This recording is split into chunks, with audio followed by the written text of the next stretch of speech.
윤 전 대통령은 이제 죽은 권력이에요. 탄핵 결정이 나기 4월 4일 이전 같으면 저 사람 중에 일부는 탄핵이 기각될 것이다 생각했을 거예요. 그러니까 윤 전 대통령을 위한 발언을 했을 수 있죠. 그러면 탄핵되고 재구속까지 되지 않습니까? 그래서 이제까지 있었던 사실을 이제 거짓말할 이유가 없다는 거. 그게 첫 번째고, 이제 두 번째는 그런 거죠. 이제 특검에서 경로한 적이 없다고 이 얘기한 김태호 전 차장 네. 말고도 다른 사람들이 다 경로한 적이 있다고 얘기하거든요. 근데 본인만 경로한 적이 없다고 하면 본인이 거짓말하는 거 아니에요? 그래서 아마 특검에서 이미 윤 전 대통령 제외하고는 다 조사가 끝났다 뭐 그런 식으로 얘기하고 있잖아요. 그러니까 사실은 부인할 수 없는 증거를 들이내미는 거죠. 말 바꾼 김태효, 윤석열 국방비서관의 종이 받고 언성 높였다. 네. 지금 이 최상병 특검 관련해서 김태효 당시의 국가안보실 1차장 조사를 받았는데 이런 얘기를 했다라는 거. 윤석열 전 대통령이 실제로 그때 뭐 경로했냐 안 했냐가 논란의 중심인 거죠. 그런데 언성을 높였다, 화를 냈다라고 진술을 했다라는 겁니다. 근데 기억하시나요? 국회에 나왔었던 김태효 당시 이 안보실 1차장 이렇게 얘기했었습니다. 들어보고 오시죠.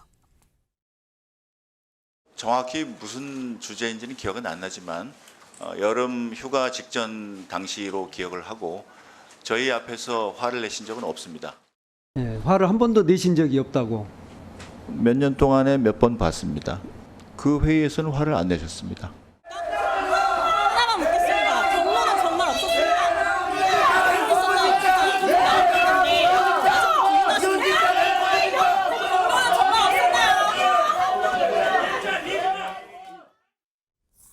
네.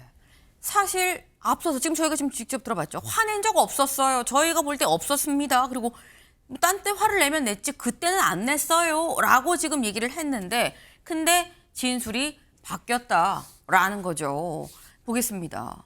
여기 보면 김태효 실장 안보실 회의에서 경로 없었다라고 했지만 윤 전 대통령이 최상병 사망사고 보고받고 언성 높이면서 화를 냈다라고 특검에 나와서 얘기를 했고요. 그리고 앞서서 김성훈 전 처장 네, 이 관련해서 진술을 거부했었습니다. 근데 그러다가 윤 전 대통령이 총을 가지고 있다는 걸 보여줘라라고 지시했다라고 얘기를 하기도 하고요. 그리고 강의구 전 부속실장 입장이 뭐 저는 따로 없었는데 사후 선풍은 이 작성 폐기 모두 윤 전 대통령한테 보고를 했다. 그리고 김계원 전 해병대 사령관도 마찬가지입니다. 입장들이 다 바뀌고 있다. 근데 이런 것들이 김광선 변호사님, 윤석열 전 대통령 입장에선 주변인들의 진술이 바뀌는 게 뭔가 조금씩 다 자기한테 바뀐 진술이 바뀐다는 건 나한테 얹어진다는 얘기 아닙니까? 네, 그렇죠. 이제 본인 입장에서는 뭐 배신감 느낄 수는 있어요. 그렇지만 이제 진실이 무엇이냐가 제일 중요하겠죠. 그런데 이미 윤 전 대통령은 이제 죽은 권력이에요. 탄핵 결정이 나기 4월 4일 이전 같으면 저 사람 중에 일부는 탄핵이 기각될 것이다 생각했을 거예요. 그러니까 윤 전 대통령을 위한 발언을 했을 수 있죠. 그러면 탄핵되고 재구속까지 되지 않습니까? 그래서 이제까지 있었던 사실을 이제 거짓말할 이유가 없다는 거.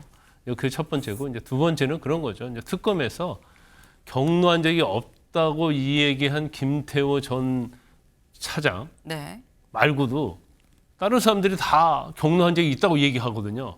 근데 본인만 경로한 적이 없다고 하면 본인이 거짓말하는 거 아니에요? 그래서 아마 특검에서 이미 윤 전 대통령 제외하고는 다 조사가 끝났다 뭐 그런 식으로 얘기하고 있잖아요. 그러니까 사실은 부인할 수 없는 증거를 들이내미는 거죠. 그러다 보니까 물론 뭐 윤 전 대통령을 옹호하려는 생각을 가지고 있었다가도 사실은 증거를 들이대면 이건 방법이 없는 거죠. 그 자리에 있었던 사람들이 몇 명이 구체적으로 어떻게 경로했다 이 얘기를 하는데 자기는 아니라고 얘기할 수는 없는 거예요. 그래서 이거 어떻게 된 일인지 이게 경로했다는 것이 이렇게 대통령 경로가 사건에 있어서 이렇게 중요한 어떻게 보면 팩트가 돼버린 그런 사실이 굉장히 안타깝긴 한데 결과적으로 경로를 했냐 안 했냐가 왜 중요하냐면 그 사건에 대해서 사건에 대해서 이제 경로를 했기 때문에 결국 외압을 행사했다. 그리고 이종서 다음 날 이종서 국방장관에게 전화를 했고 그 과정에서 뭐 수사가 이첩이 됐던 것이 다시 돌아오고 이제 그런 과정이 있었기 때문에 사건 시작의 단초다. 그렇죠. 경로한 것 자체는 죄가 안 돼요. 근데 경로한 걸 보니까 그 이후에 최상병 사건에 대해서 외압을 행사하지 않았느냐, 이제 그걸 하기 위해서 경로했느냐 안 했느냐를 굉장히 중요하게 조사를 하고 있는 거죠. 네. 그동안 뭔가 풀리지 않는 듯했던 이 단초가 일단 주변자들의 진술이 뭔가 다 맞아 떨어지고 있다라는 얘기입니다. 뭔가 이 최상병 특검도 속도를 내고 있다. 윤석열 전 대통령은 특검 조사에 상당히 좀 대비를 해야 될 필요가 있겠다라는 생각이 좀 드네요.